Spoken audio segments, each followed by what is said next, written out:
Everybody, I'm Judy Rawlings, the Art Education and Outreach Director here at the Herberger Theater Center. Well, not here at the Herberger Theater Center, but at the Herberger Theater Center. And I am delighted to be back with you again.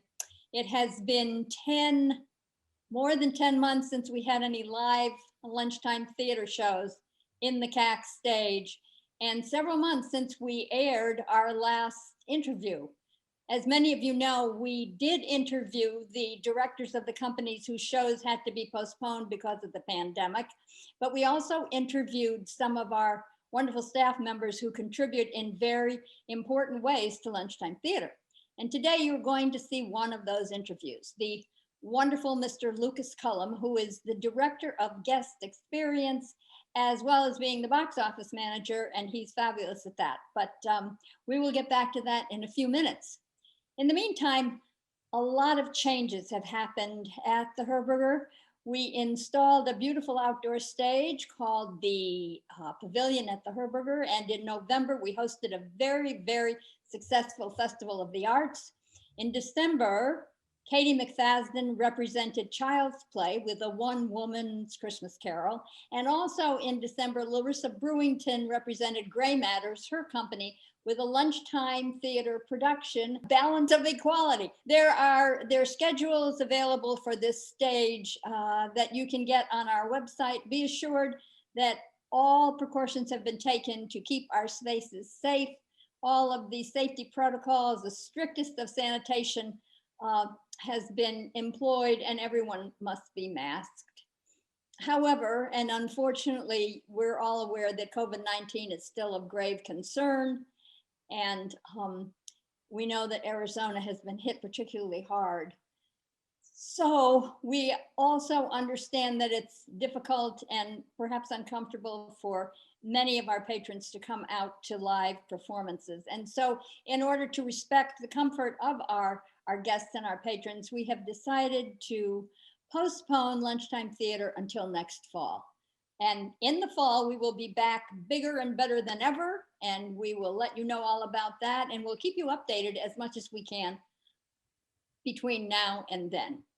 One of the other changes that has taken place, and this is a sad one, is that Mary Robinson has gone on to pursue other things. She is back teaching full-time at St. Francis School, and while we are very, very sad to have lost her, we know that the school and the faculty and the students are very thrilled to have her, as they should be. But the good part of that is that Mary's replacement is this lovely lady right here, Ms. Ellie Broder. Say hello, Ellie. Hi, everyone. Glad to be on board. Ellie came to us a couple of summers ago, I think it was, and she served as our intern for a summer. And I knew then that this is a very, very special young lady. She has amazing ideas, and she's a true workaholic in the very, very best sense. So I am thrilled and grateful to have her on board. So let's talk to Ellie for a minute. So Ellie, tell me, tell our viewing audience, where did you go to college and what is your degree? I went to college at Arizona State University, and my degree is in interdisciplinary arts and performance. Ah, okay. What does that mean, sort of? It's basically just being able to use art interchangeably as well as use multiple art disciplines. So theater would be the best example of that. Doing something like sound design at the same time that you're maybe designing projections or something. It's just being able to like learn art things quickly. Great. And tell me, what have you done since you graduated? Oh, Name a few. Let's see. Basically, right after graduation, I went on a national tour with St. Luke Productions with their show Therese. And then when I came back, I got pretty involved with teaching dance and acting in a lot of live theater pieces with some really great companies, and that included being directed by you and Inherit the Wind. And yeah, I've just been having a lot of fun in the arts world since then. At the moment, I'm teaching at Flagstaff Arts and Leadership Academy. I'm teaching 6th and 7th grade introduction to theater. And I'm also teaching a lot of dance right now. And yeah, it's been really fun. That's great. Okay. What is your favorite thing about theater? What do you like best? There's a million things. The community is a really big deal, and I have some really wonderful relationships because of theater. I think also the really I think it's just the storytelling. I think it is just specifically with acting. It is falling madly in love with a character and the way that a character changes over an hour and a half, and then defending that character like some kind of lawyer or something. And I don't know. I think, yeah, I'm pretty in love with all of it. That's fabulous. Do you have any great, goals or plans that you would like to see as far as lunchtime theater is concerned?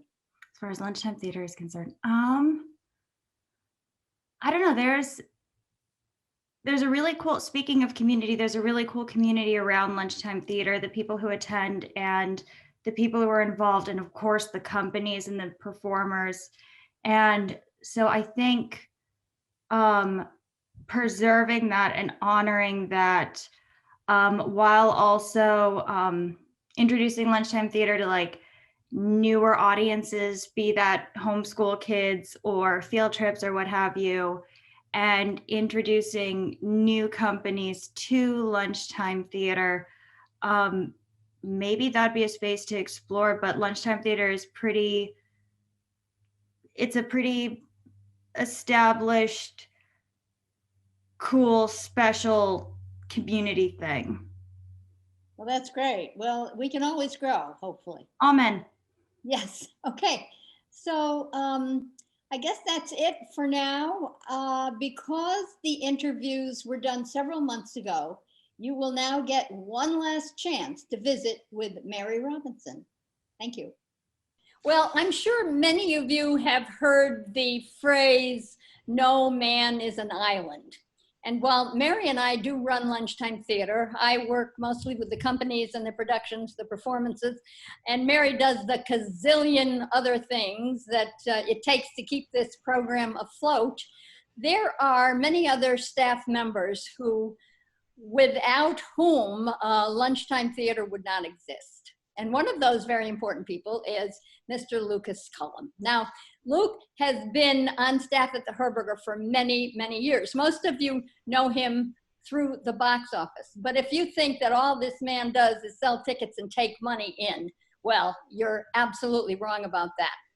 If I were to tell you everything that Luke does, it wouldn't be possible. I kind of glaze over when I think of it. So I think we're going to let him tell his own story. So shall we start the grilling, Mary? I think that's a great idea. Okay, why don't you start? All right, so Luke, how long exactly have you been at the Herberger Theater Center? I believe it is now 19 years and 3 months. Oh my God. So just a little bit. When you started at the Herberger, what did you do? What was your title then? What was your responsibility? Well, it was my freshman year of college. I was 17 years old, and I started out as a box office service representative, selling tickets, answering the phones, assisting our guests with will call and all that jazz. Okay. Well, but when did that change? Because I know you do a lot more now. Well, it's been, there's been several steps in that journey. So started out as a box office representative, A little while later, I was asked to be the assistant box office manager. I performed that role for many, many years, and then I was asked to be the box office services manager. So when I took over the box office, I think there was about a year and a half that I was there every single day from open to close, just making sure that I didn't mess anything up for anybody. And then, performed that role for quite some time, Okay. until I found where I'm at now, which I think Mary wants to touch on. So Yeah, we'll talk about that in a minute. But tell me now, as the box office manager, if I were the box office manager, what would I have to do? I've heard you say things like build a show. And also, I think you are probably the one who is responsible for deciding which company we go with to provide us our tickets.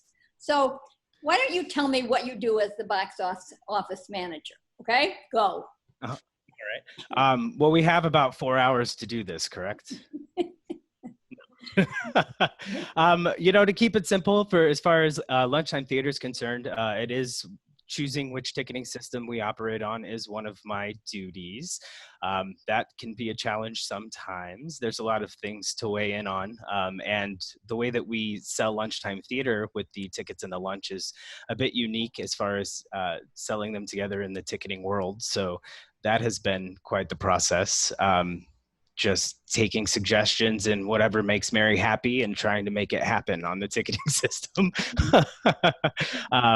So yes, and choosing that ticketing system to help me build the show, which would be, setting it up so that you can go online and see what seats are available, or for lunchtime theater specifically, just that they are available, and get those secured so you can come have an extraordinary experience in the CAX. So You're also in charge of the box office personnel, right? Do you hire all those folks and schedule them? Correct. Yep. I hire all of the box office representatives, make sure that they are trained to assist our guests. And I also am responsible for making sure that they're aware and operating based on our core values and customer service platform, which is called It's Showtime, which is an acronym for a bunch of the core values that the Herberger found to be the most important values for our organization. So that's kind of a big thing that sits just outside of the box office, but still plays a role in what we do there. Right. but you also do a lot of things with our resident companies. So can you talk to that a little bit?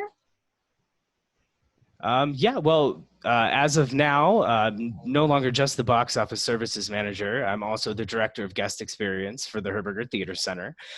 So working with resident companies closely to make sure that their guests are receiving the extraordinary experience that they aim to provide is definitely something that I am intentional about. And did I say intentionable or intentional? You said it correctly. Yay! So that's something that I keep a very close eye on and work closely with the resident companies and making sure that we are meeting their expectations as well as our guests' expectations. Do you do anything ticketing wise with the resident companies? Oh yeah, we work very closely with many of our resident companies. Our box office is actually on about 3 different ticketing systems right now. Yeah, so we help our resident companies operate on some of their own ticketing systems, as well as the ones that we have selected for our venue specifically, and working with them as far as availability and information and what's available, what's on sale, what shows are going to happen and when, any type of special events that we have, or special services as far as accessible seats or audio described, open captioning, all that kind of good stuff. I don't want to leave anything out, but that list goes on and on. So yes, very involved in those processes and decisions as well. So you interact specifically with the managing directors, I suppose, of the resident companies. Is that right? Most of the time I hear from them when they're not happy, so I don't want to. No. Okay. No, I'm happy to speak with anyone about anything that they have, and I'm happy to help in any way that I can. So, yeah, I think as long as things are going smoothly, all I get is a nice smile and a wave. So, So how does that differ from working with lunchtime theater with me and Mary and me? well, you guys tell me everything, whether it's good or bad. So it's never just a smile and a wave. It's a smile, a wave, and a brief conversation. So it's similar, actually. We've definitely the Herberger would be like our main family, and then our extended family would be those resident companies and such. So it's a very similar experience. I think the only difference is that I see you guys more regularly because you have to show up the same number of days as I do. So you briefly mentioned earlier about your new title. And then I know you mentioned a few things you do with that, but I know you do a lot more with that new title. So can you kind of tell us where that came from, when that came, and all the other things you do with that new title? Yeah. So as of September of 2020, I was elevated to the role of Director of Guest Experience. 2019. 2019. Yes, because we are in. I'm trying to erase. Anyway. Yes, yeah. We understand. So I got to do that role for a few months, and now here we are. I don't know what it is because I haven't done it yet. No, I'm just joking. That was an opportunity to kind of step outside of the box office and examine the entire front of house as a collective a little bit more thoroughly and see how we can kind of fill in some of the gaps or make it a very seamless experience from the beginning of their journey with us to hopefully the next beginning of their journey with us. So that is something that I think I've focused on a lot more recently than I really ever did in the past. And that is something, if I talked about the details, again, we would need about 4 or 5 hours just to break it open. But Showtime plays a huge role in all of that because, being the head cheerleader, I feel, for that Showtime platform is a lot of responsibility in making sure that we're all doing the best that we can to assure our guests are having an extraordinary experience and taking something memorable from that experience every time they're with us is hugely important to completing our mission. So Wow. Well, that's amazing. And I have to say that you're absolutely the right person for that job. But I just want to say, I imagine there's more to your life than the Herberger. And so I wondered, what else is going on in your world? What makes you happy? What other stuff do you do? Well, I like hobbies. I definitely like things to do. I like being creative. I'm very into art, music. I have a beautiful family. My wife and I have been together for 12 years now, married for 7 in July. Oh, that's now in 2 days. We will be married for 7 years. We have a beautiful 3.5-year-old daughter who definitely is probably one of the biggest happinesses and also challenges in my life, but it's never something that doesn't make me smile. So just kind of embracing the arts outside of our arts incubator, so to speak, and spending as much time as I can with my family. And nature hikes are becoming something we enjoy. An opportunity to stay physically distant and get to be out in the sun and the breeze and maybe some cooler weather if I can get far enough away. Right. Well, that's fabulous. And I need to say to everybody out there in virtual lunchtime theater land that the Lucas Cullum has one of the most amazing attitudes of anybody. He is always smiling, always laughing. And believe me, in times of crisis, and guess what? We've had those. That attitude helps tremendously. So, Luke, we truly, truly appreciate you. You are in the right place for all of us. And thank you so much for doing this interview. And thank you, Mary. And thank you, all of you out there in virtual lunchtime theater land. I hope you enjoyed this. I hope you'll come back for our next one. please be careful, stay safe, and stay cool, and we'll see you again. Bye-bye.